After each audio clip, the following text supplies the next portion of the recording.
Dear aspirant, स्वागत है आप सभी लोगों का। इस वीडियो में हम AAE एडिशनल असिस्टेंट इंजीनियर के टेस्ट सीरीज फर्स्ट का सोल्यूशन डिस्कस करने वाले हैं। हालांकि थोड़ा समय डिले हूं, इसके लिए माफ़ी चाहूँगा। तो सोल्यूशन में एज यूजुअल जैसे कि हम करते आ रहे हैं, टॉपर्स के मार्क्स मैं आपको दिखाऊंगा, डेफिनेटली मार्क्स एनालिसिस करेंगे और लास्ट में कुछ वो क्वेश्चंस जिनको 50% से कम लोगों ने सही किया है, केवल उन्हीं क्वेश्चन का सोल्यूशन मैं यहाँ पे डिस्कस करने वाला हूँ।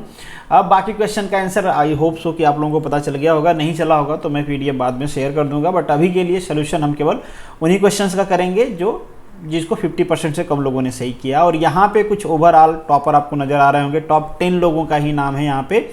और इस बार टॉपर भी जो हैं वो फीमेल हैं। अब आप लोगों ने डी के लिए बहुत ट्रोल किया था फीमेल कैंडिडेट्स को, तो अब लो, किसी को छेड़ना नहीं चाहिए यार इस तरीके से कि आदमी एकदम से कहे कि लो अब अपनी औकात देख लो।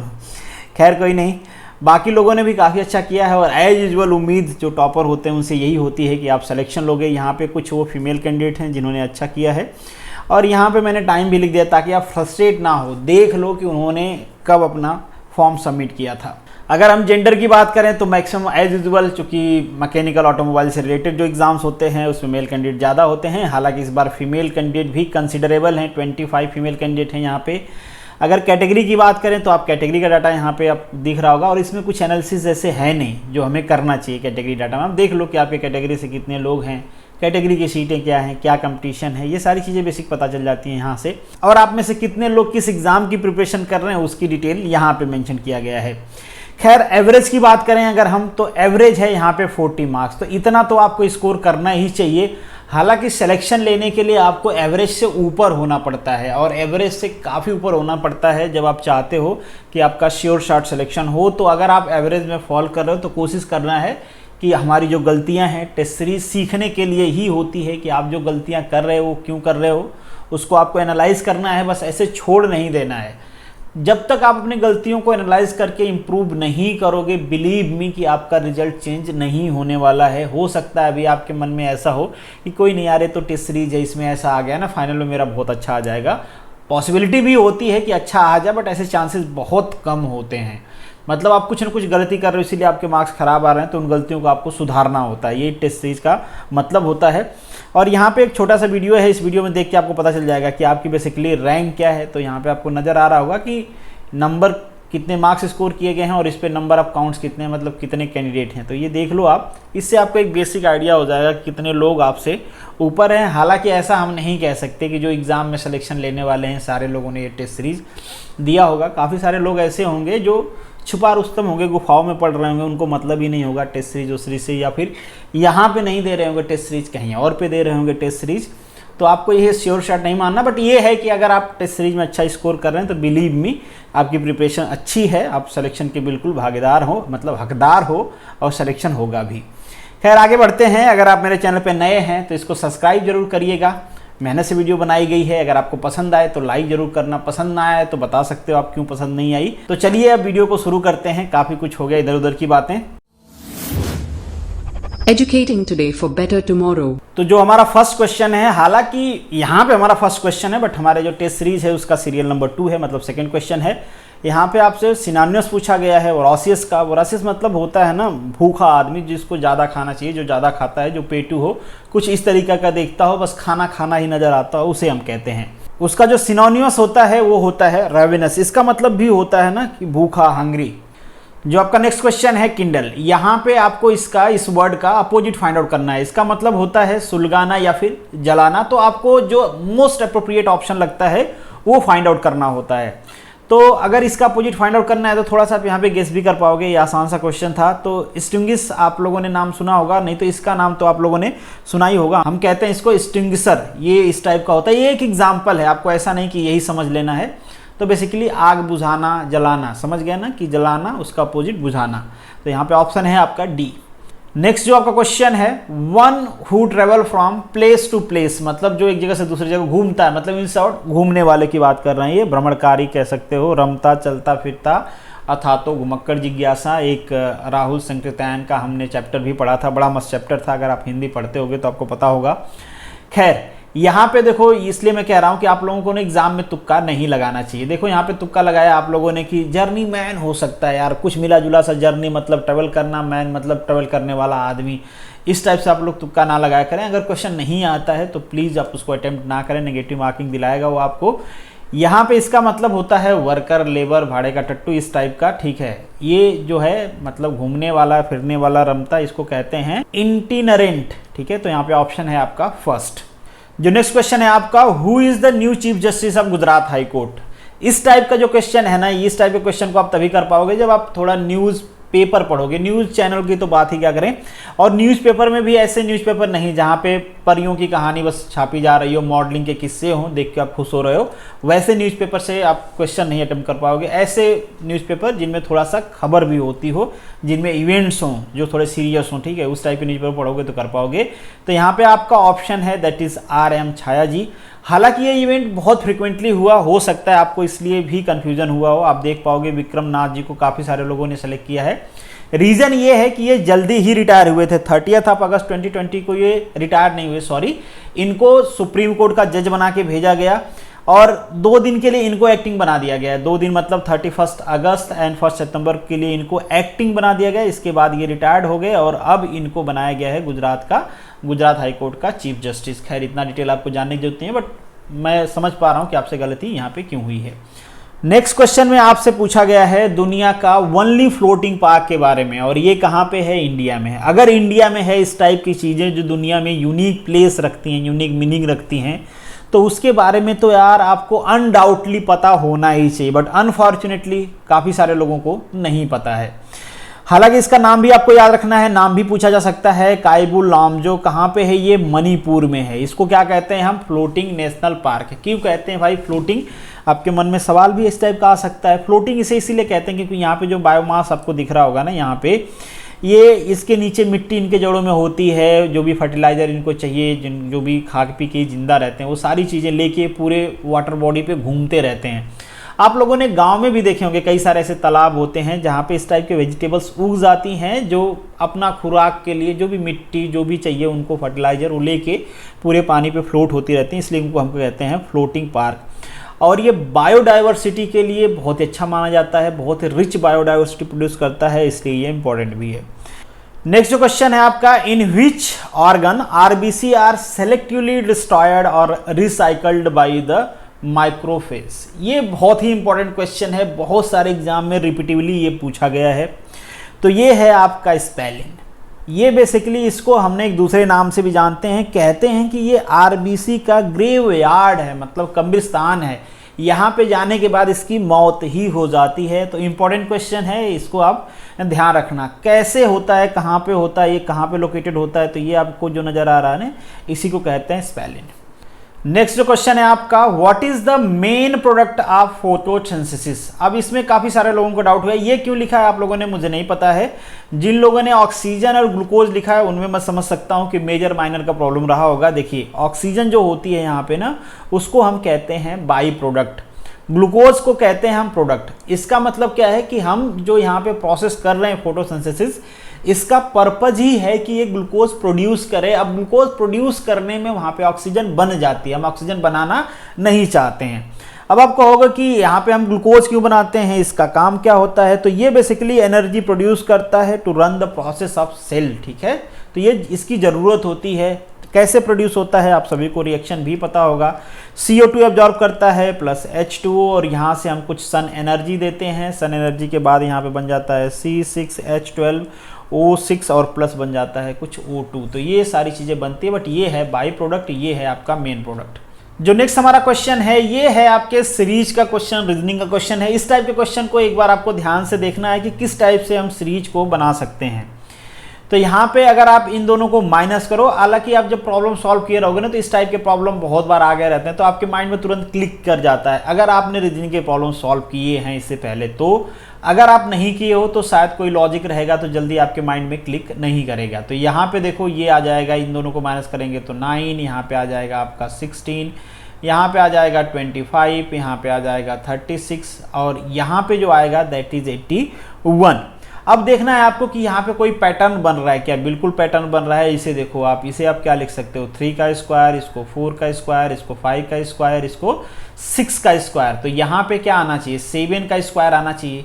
7 का स्क्वायर आने के लिए इसको कितना होना पड़ेगा भाई, इसको होना पड़ेगा 138, ठीक है। तो यहाँ पे ये सीरीज से मैच नहीं कर रहा है, तो ऑप्शन है आपका सी। नेक्स्ट क्वेश्चन है the number come after the next in the series. अब ये सीरीज जब मैं बना रहा था, मैंने इस क्वेश्चन को कर दिया है चेंज। ये जब सीरीज में बना रहा था तो इस सीरीज को बनाने का मेरा प्लान कुछ ऐसा था कि मैं इसको ऐसे बनाऊंगा कि ये जो आपका इसके बाद ये जो नंबर आया है तो इस नंबर का स्क्वायर करना है, इसमें +1 करना है, 5 आ जाएगा। उसी तरीके से ये मैंने बनाया 5 स्क्वायर प्लस अब 2 कर देना है, यहाँ पे एक एक बढ़ाते जाना है और प्रीवियस वाले का स्क्वायर करते जाना है, ठीक है। तो ये आ जाएगा आपका 27। बट अनफॉर्चुनेटली बीच में मेरे दिमाग में क्या है कि मैंने कुछ अलग लिख दिया था, तो इस वजह से ये सीरीज मुझसे ही गलती हो गई थी। तो होप सो कि आपको एक पैटर्न पता चला होगा कि इस टाइप के रीजनिंग के क्वेश्चंस बनते हैं, तो ये आप ध्यान रखना। हालांकि जब आप क्वेश्चन सॉल्व करोगे रीजनिंग के तो ऐसे बहुत सारे पैटर्न आपको मिलेंगे, तो जैसे आप रीजनिंग के क्वेश्चन देखोगे आपके माइंड में क्लिक करेगा। तो ये क्वेश्चन ही मुझसे गलत हो गया था, खैर तो ये पैटर्न फॉलो कर रहा था मैं यहाँ पे। जो नेक्स्ट क्वेश्चन है, इस टाइप के क्वेश्चन इंजीनियर से एटलीस्ट तो गलत नहीं होना चाहिए, ठीक है। अगर आप लॉजिक नहीं लगा पा रहे हो तो यहाँ पे 4 ऑप्शन है, इसको आप सेटिस्फाई भी करवा सकते हो। 4 ऑप्शन रख के देख लो। इन शॉर्ट यहाँ पे आपको एक पैटर्न बनाना होता है और वो पैटर्न स्टार्ट से एंड तक फॉलो हो रहा हो, ऐसा नहीं कि कहीं पे मिसिंग हो। तो आपको बस देखना है कि कौन सा पैटर्न यहाँ पे बन रहा है। तो जब लास्ट वाला आप रखोगे यहाँ पे जो ऑप्शन है, तो यहाँ पे ए रख देंगे बिल्कुल, यहाँ पे भी ए है, यहाँ पे भी ए है, यहाँ पे क्या है बी है और ये ए है, देखो आप लास्ट में बी ए है। अब देखो कोई पैटर्न बन रहा है, तो यहाँ पे आपको जो पैटर्न बन रहा है देखो नजर आ रहा है, AA B, मतलब यहाँ तक का ये पैटर्न बन गया, फिर AA B, यहाँ तक का एक पैटर्न बन गया, फिर AB। तो इस टाइप से आपको एक पैटर्न फाइंड आउट करना होता है। बहुत मुश्किल क्वेश्चन नहीं होते हैं, सभी लोगों को सही करना चाहिए। नेक्स्ट जो क्वेश्चन है आपका, ये तो है आपका करंट अफेयर से related question. State run generation utility NTPC renewable energy arms will set up in the India largest solar photovoltaic project. कहाँ पे हो रहा है ये, रन ऑफ कच्छ गुजरात में। इससे पहले इस क्वेश्चन को मैंने भी कराया हुआ था करंट अफेयर में, तो शायद आप लोग फॉलो भी नहीं करते होगे इसको। देखो जरूरी नहीं कि आप मुझे फॉलो करो या किसी और को फॉलो करो, कहीं से आपको सीखना है। अगर आप खुद से सीख सकते हो वेल एंड गुड, बहुत अच्छी बात है। अगर नहीं सीख सकते हो तो किसी की भी करंट अफेयर की वीडियो जिसकी भी आपको पसंद आती है, मेरी फॉलो करना चाहते हैं, मेरी तो वीकली आती है, आप फॉलो करते रहें। या फिर आपको लगता है नहीं कि कोई दूसरा चैनल है जहाँ पे मुझे पसंद आता है, तो उसको फॉलो करते रहें। करंट अफेयर बहुत ज़्यादा इंपॉर्टेंट है, हर एग्जाम के लिए इंपॉर्टेंट है। जहाँ पे मेंशन नहीं है उस एग्जाम के लिए भी इंपॉर्टेंट है। नॉन टेक्निकल अगर जो पूछा जाता है ना, वो करंट अफेयर से लिंक करके पूछा जाता है। तो ध्यान रहे, करंट अफेयर बहुत ज़रूरी होता है आपके एग्जाम के लिए। तो कहीं से भी पढ़ें आप, कहीं से नहीं पढ़ना चाहते हैं, आपको लगता है आप खुद से पढ़ पाएंगे, तो खुद से भी पढ़ते रहें। नेक्स्ट जो क्वेश्चन है आपका, ये क्वेश्चन तो गलत नहीं होना चाहिए था, एकदम से फॉर्मूला बेस्ड क्वेश्चन है। इसका मतलब यही है कि आपको फॉर्मूला ही नहीं याद था। फॉर्मूला क्या होता है, that is √2 × D × S divided by H। D होता है डिमांड, एनुअल डिमांड, S होता है आपका ऑर्डरिंग कॉस्ट, ठीक है। जो H होता है this is called holding cost. Ordering cost को कभी कभी वो परसेंटेज में भी दिए रहते हैं, तो उस टाइम पे आपको परसेंटेज का मल्टीप्लाई कर लेना होता है, चेंज कर लेना होता है, परसेंटेज में यहाँ पे नहीं लिखना होता है, ये ध्यान रखना आप।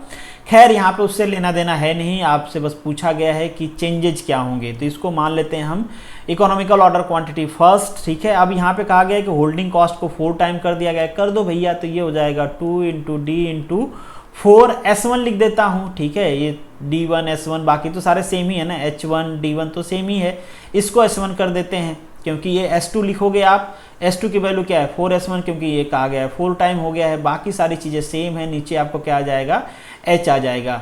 अब ये जो 4 है इसको बाहर कर लो, तो बाहर आके ये 2 हो जाएगा, तो यहाँ से इसको रिमूव कर देंगे। बाकी ये जो क्वांटिटी है आपको नज़र आ रही होगी, इस पूरे क्वांटिटी को हम क्या कह सकते हैं, EOQ1 कह सकते हैं। मतलब जो हमारी second ordering economical order cost है that is 2 time of initial 1, तो ऑप्शन हो जाएगा आपका सेकेंड।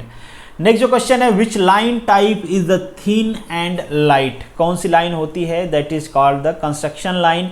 हिडन लाइन को आप इस तरीके से ड्रॉ करते हो भाई, ये होती है हिडन लाइन। सेंटर लाइन को भी आप इस तरीके से ड्रॉ करते हो, बीच बीच में ऐसे रहता है। ये बेसिक चीजें हैं, आपको पता होना चाहिए। नेक्स्ट जो क्वेश्चन है, which one of the following turbine is used in under water power station. Tidal energy के बारे में आप सभी लोगों ने सुना होगा, कैसे वहाँ से पावर जनरेट करते हैं, ये भी आप लोगों ने पढ़ा होगा और मैंने भी रिन्यूएबल एनर्जी वाली जो प्लेलिस्ट है उसमें डिस्कस किया हुआ है। तो वहाँ पे हम यूज़ करते हैं ट्यूबुलर टरबाइन का। अब आप कहोगे कि इसका यूज़ क्यों करते हैं? एक चीज़ के लिए, क्योंकि वहाँ पे जो हेड होता है बहुत ही कम होता है, एक्सट्रीमली लो हेड के लिए ये टरबाइन है। अब आप कहोगे फ्रांसिस का भी लो हेड मीडियम हेड में हम करते हैं, जहाँ पे डिस्चार्ज कम होता है, डिस्चार्ज ज़्यादा होता है, हेड कम होता है, वहाँ पे इसका भी कर रहे हैं, उसको क्यों नहीं कर रहे हैं? तो एक प्रॉब्लम होता है कि इसमें जो हाइड्रोलिक लॉसेस होते हैं वो कम होते हैं, इसकी एफिशिएंसी काफ़ी अच्छी होती है हाइड्रोलिक लॉसेस कम होने की वजह से। अब आप कहोगे हाइड्रोलिक लॉसेस कम क्यों होते हैं? क्योंकि वाटर जैसे इंटर करता है ना, उसी स्ट्रेट लाइन में बाहर चला जाता है इसमें, तो ये फ़ायदा होता है जनरली, इसलिए हम इसका यूज़ करते हैं, क्योंकि हमने पर्पज़ ही सोच के बनाया था कि इस जगह पे इसका यूज़ करना है, तो वैसे ही हमने इसका डिज़ाइन रखा हुआ है। बाकी ट्रेडिशनली हम यूज़ करते रहे हैं फ्रांसिस टरबाइन, आज भी कई सारे जगह पे आपको मिल जाएगी, बट अभी के लिए हम इसका यूज़ करते हैं। नेक्स्ट जो क्वेश्चन है आपका, which equation is use to calculate the thickness of alloy steel cylinder with open end?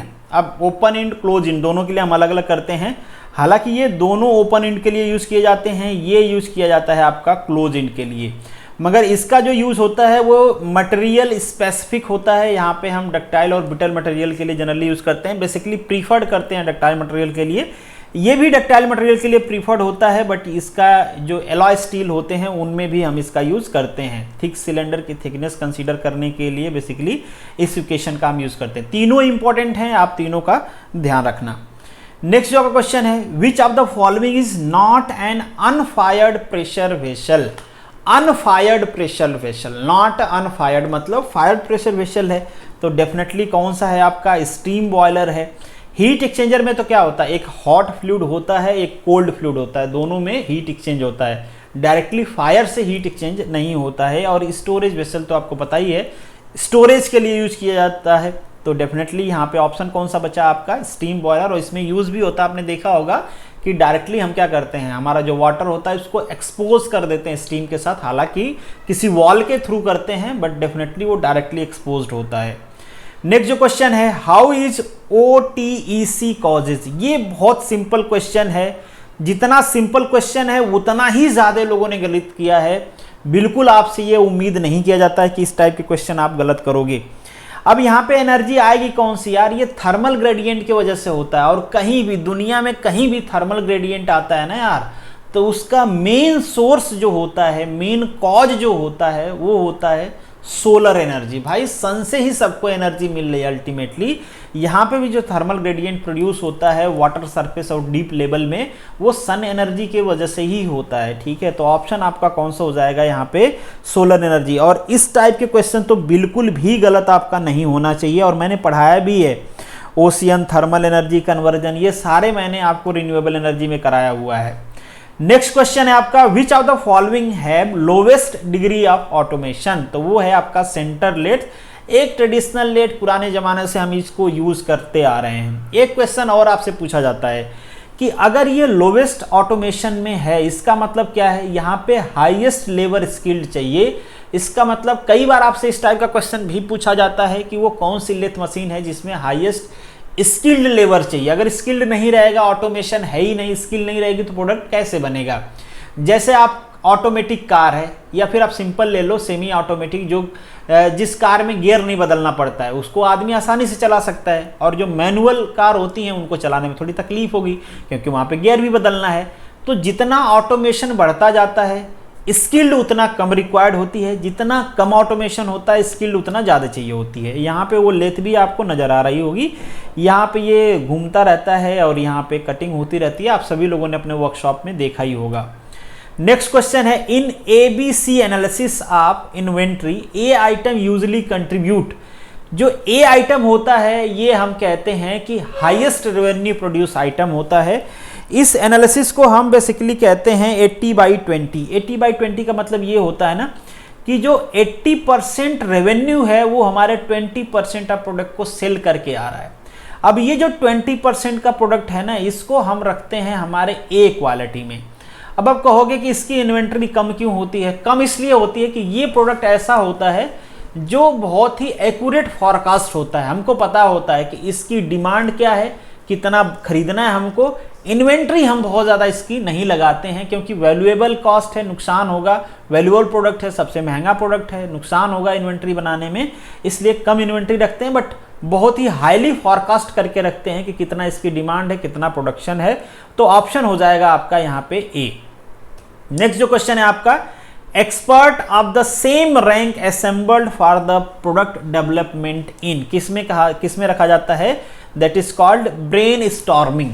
अब ये होता क्या, मान लीजिए किसी टेक्नोलॉजी पे काम कर रहा है, सपोज कर लीजिए इसरो कोई मिसाइल बना रहा है, तब वहां पे क्या होगा, जो उस फील्ड के जानकार लोग होंगे ना, उन्हीं को उस टीम में रखा जाएगा कि सारे लोग अपना ओपिनियन, अपना नॉलेज एक्सचेंज करें और कुछ आउटकम आ पाए। ऐसा तो नहीं है कि एक डायरेक्टर को उसमें डाल दिया, दूसरे प्यून को डाल दिया, तीसरे क्लर्क को डाल दिया। अब भाई जब अनएक्सपर्ट अनस्किल्ड लोग हैं, उनको पता ही नहीं उस प्रोजेक्ट के बारे में, तो क्या करेंगे।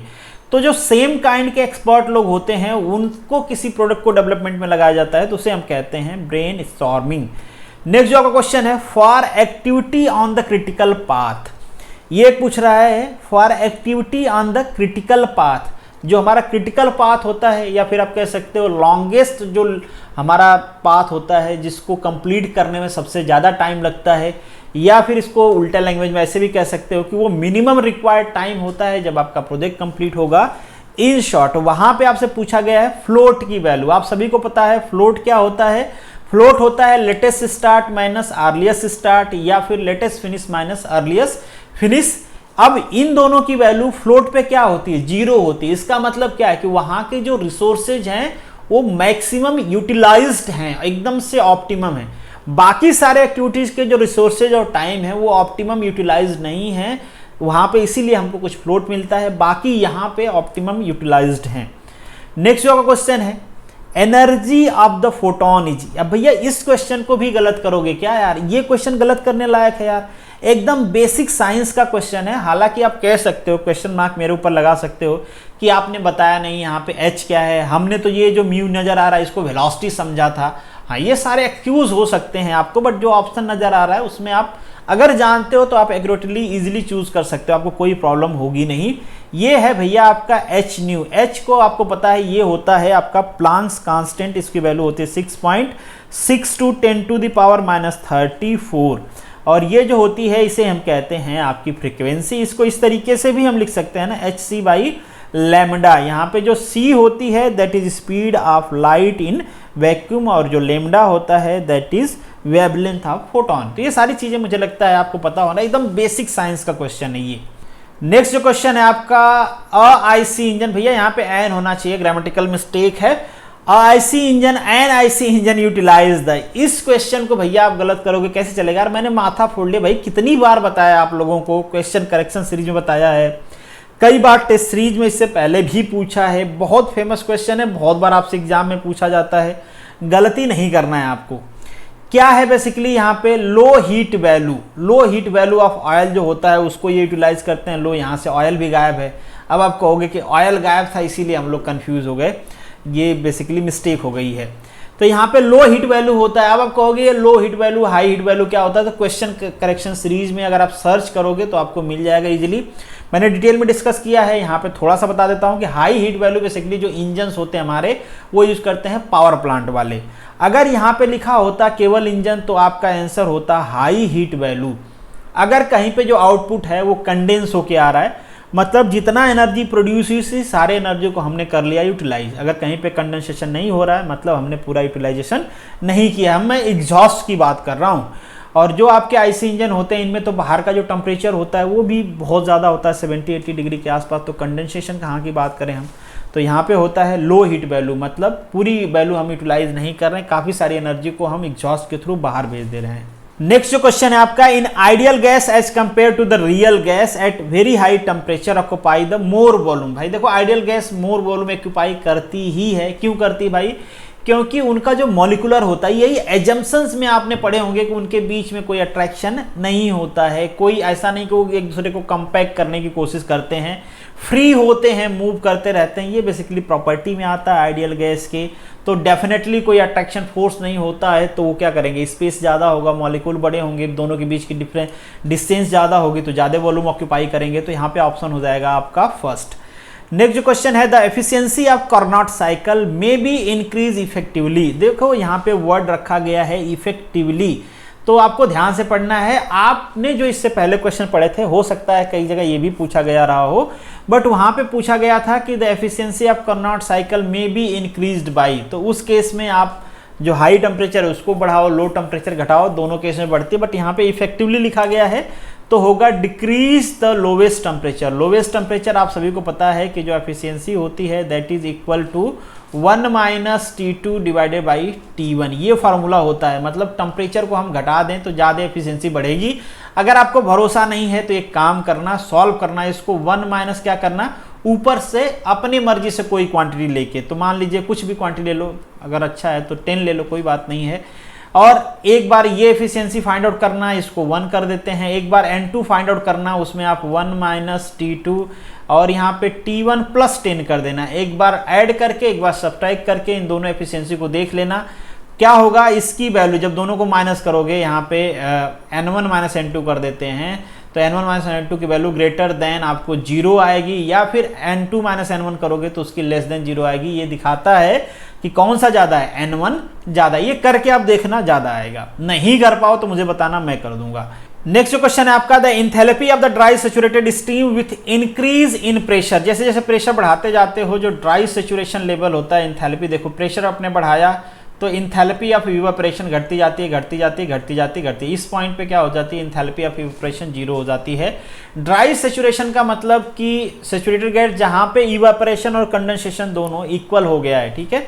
तो जैसे जैसे प्रेशर बढ़ाते जाते हो आप, ये क्या करते हैं, घटते जाते हैं। हाँ, आप ये चीज आप यहाँ पे कह सकते हो कि क्वेश्चन में एकदम एग्जैक्टली मेंशन नहीं है, थोड़ी सी क्वेश्चन की लैंग्वेज और करेक्ट होती तो ज़्यादा अच्छा होता, बट होप्स हो कि आप इस क्वेश्चन को समझ पाए होंगे। बाकी अगर आप सुपर हीटेड रीजन में चले जाते हो, उसके बाद अगर आप प्रेशर बढ़ाओगे तो जो एंथैल्पी होगा उसमें पॉजिटिव चेंज होगा, बट मेजरेबल नहीं होगा, बहुत इफेक्टिव नहीं होगा, बट हाँ बिल्कुल वो पॉजिटिव होगा, पॉजिटिव चेंज होगा, मतलब वो बढ़ेगी घटेगी नहीं। नेक्स्ट जो क्वेश्चन है आपका, in a single involute gear manufacturing the following two are predetermined. कौन से होते हैं, तो बेस सर्कल तो आपको पता होना चाहिए, तो बेस सर्कल एक ही ऑप्शन में दिया है। जो एडेंडम है आपका वो पता रहे, ठीक है, नहीं रहे कोई बात नहीं, बट बेस सर्कल आपको पता होना चाहिए डिजाइन के लिए। नेक्स्ट जो क्वेश्चन है आपका, बेल मेटल कंटेन। ये क्वेश्चन आपको आना ही चाहिए था, इस टाइप के क्वेश्चन आपको पूछते हैं। आप कहोगे कि सारे क्वेश्चन को आप यही बोल रहे हो, देखो ये कुछ प्रीफिक्स क्वेश्चन है, इस टाइप के क्वेश्चन वो आपसे पूछते रहते हैं। डाटा है, रटना है, आपको याद रखना है, तो ये इस टाइप के क्वेश्चन को तो आप याद रखा करें। यहाँ पे जो रेशियो होता है ना, वो बेसिकली होता है 4:1 का। ये कॉपर का रेशियो है और ये है आपका टीन का रेशियो। तो हम रफली ये कहते हैं कि मान लीजिए ये होता है कुछ 75, 77, 78 के आसपास का होता है ये। मतलब ये 70 से लेके 80 तक वेरी करता रहता है। किसकी जो कंपोजिशन की मैं बात कर रहा हूँ, कॉपर की, ठीक है। जितना कॉपर रहेगा उसके बाद जो बच जाएगा वो क्या रहेगा, टीन रहेगा। नेक्स्ट जो क्वेश्चन है आपका, specific heat of air at constant pressure is equal to, कितना होता है, 1.005 kilo joule per KG kelvin होता है। बट उससे पहले ये सेलेक्ट था, गलती से अभी ऑप्शन चेंज हो गया है। तो अगर आप लोगों ने पहले देखा होगा तो होप सो कि आपको लगा होगा कि इसका ऑप्शन गलत है। खैर अभी हमने चेंज कर दिया ये, तो ये होता है 1.005, मतलब 1 के आसपास होता है। सीपी की वैल्यू भी आपको, सीबी की वैल्यू भी आपको पता है, 0.718 के आसपास होती है। नेक्स्ट जो का क्वेश्चन है, थर्मल कंडक्टिविटी ऑफ मर्क्यूरी। तो ये होता है आपका 8.3। इसीलिए लिक्विड की अगर हम बात करें तो बहुत ज़्यादा थर्मल कंडक्टिविटी इतना किसी की होती नहीं है, इसलिए इसको हम कहते हैं लिक्विड मेटल। ये भी क्वेश्चन मैंने इससे पहले पूछा हुआ था, तो इस टाइप की चीज़ें आप बेसिक तो याद रखें।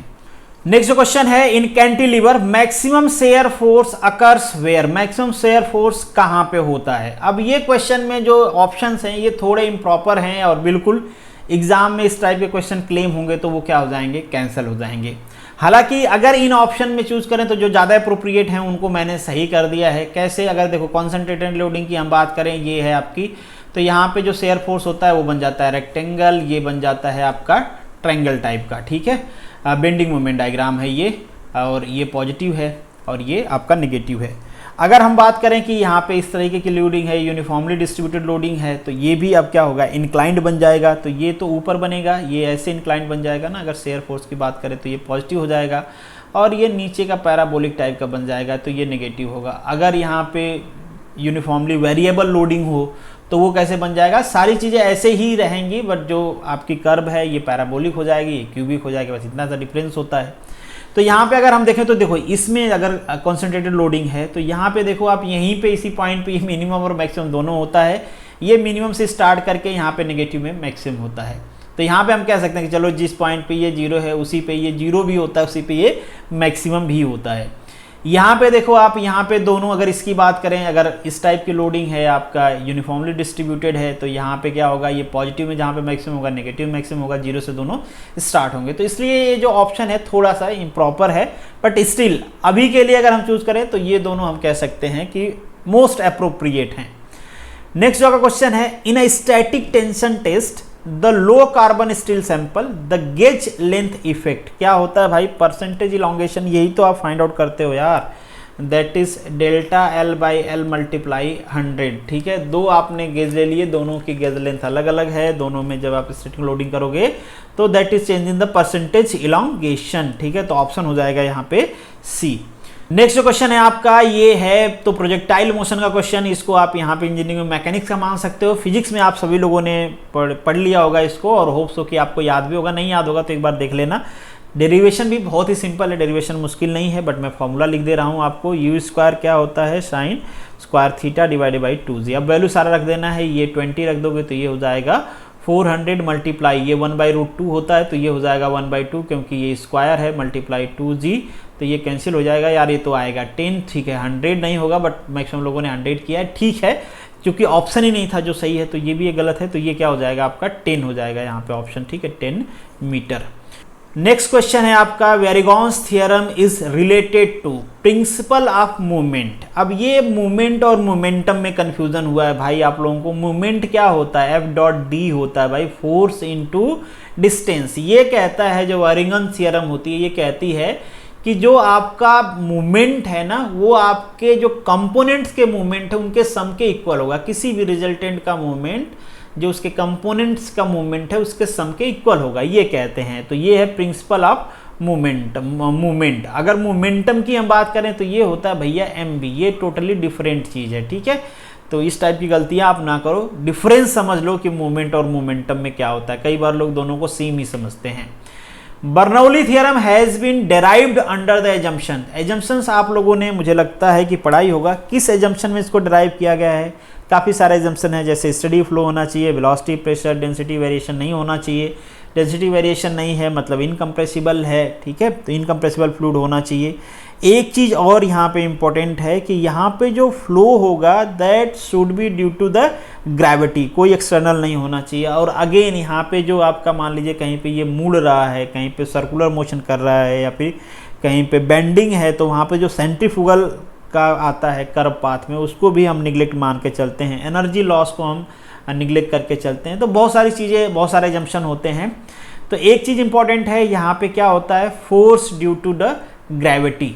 इसके अलावा जो फोर्सेस होते हैं उनको हम निगलेक्ट मान के चलते हैं। तो यहाँ पे ऑप्शन है आपका C. This is the end of this video. Thank you so much for watching this. चलिए मिलेंगे नेक्स्ट वीडियो में, तब तक के लिए all the best, good luck.